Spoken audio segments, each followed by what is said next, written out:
गौ माता अग्नि है।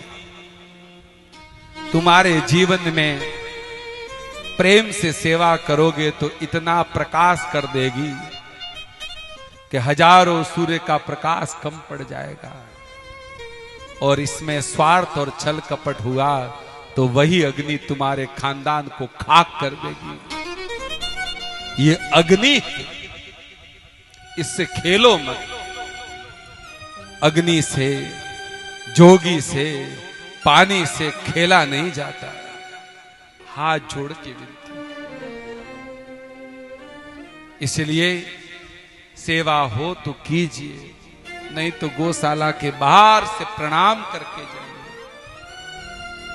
हो सके तो करो, लेकिन हाथ जोड़ के विनती। कहीं पर भी हो देश के कोने में, जो कोई भी इस वीडियो को सुने, हम उनके श्री चरणों में मस्तक रखकर कहते हैं, और जगह खूब खेलो, तुम्हारे इच्छा हो वो करो, लेकिन फिर ये करुणामयी गौ माता अग्नि स्वरूपा है। क्यों?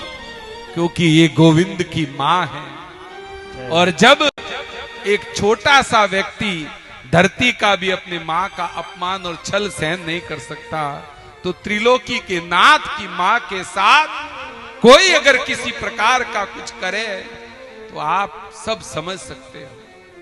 इसलिए मेरी विनती है, 1 रुपया मत दो कोई बात नहीं, हाथ न जोड़ो कोई बात नहीं, चारा न दो कोई बात नहीं, कुछ मत करो, लेकिन जो गो सेवा निष्ठा से कर रहे हैं उनको आप करने दीजिए।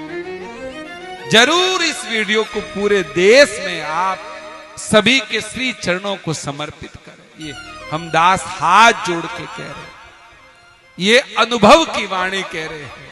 संतों की सन्निधि में बैठकर जो प्रसाद पाया है वो वाणी कह रहे हैं। 1 रुपया भी गैया का अगर भूल से घर में आया तो पेट फाड़ कर बाहर निकले।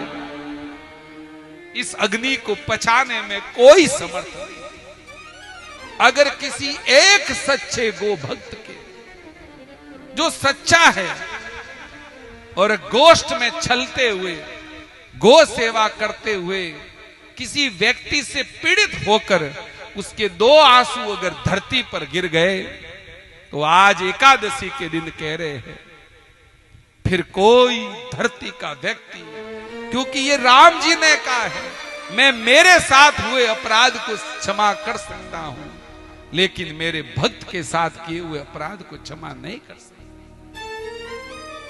ये सभी के लिए। इसलिए गोविंद से और गो माता से छल पूर्वक मत खेलो।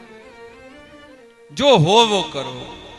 दुनिया में नाम के लिए, अन्य स्वार्थों के लिए बहुत स्थान है, लेकिन भक्ति की चादर, गो सेवा की चादर ओढ़कर भीतर छुरा लेके मत चलो कि किसी के घोप दो आप, क्योंकि उन्हें तो मार पाओगे कि नहीं पार पाओगे, लेकिन गोविंद से बचना मुश्किल। ये विनती करते हैं सभी से, बस सबका मंगल हो, सबका भला हो, किसी का मंगल ना हो। सब में भगवान का अंश नहीं होता तो वो रहता कैसे? सभी जीव, सब में के अंदर जीवात्मा है, लेकिन जैसे एक लाइट के बल्ब पर 100 रजाई डाल दो तो प्रकाश छुप जाता है, ऐसे ही व्यक्ति के अहंकार और माया इतनी हावी हो जाती है कि वो प्रकाश फिर उसको प्रकाशित न करके भीतर दब जाता है। और जब सत्संग में बहुकाल तक आओगे, तब वो धीरे धीरे माया की, अहंकार की चादर रजाइयां हटेगी, तब जाकर पुनः प्रकाश होगा।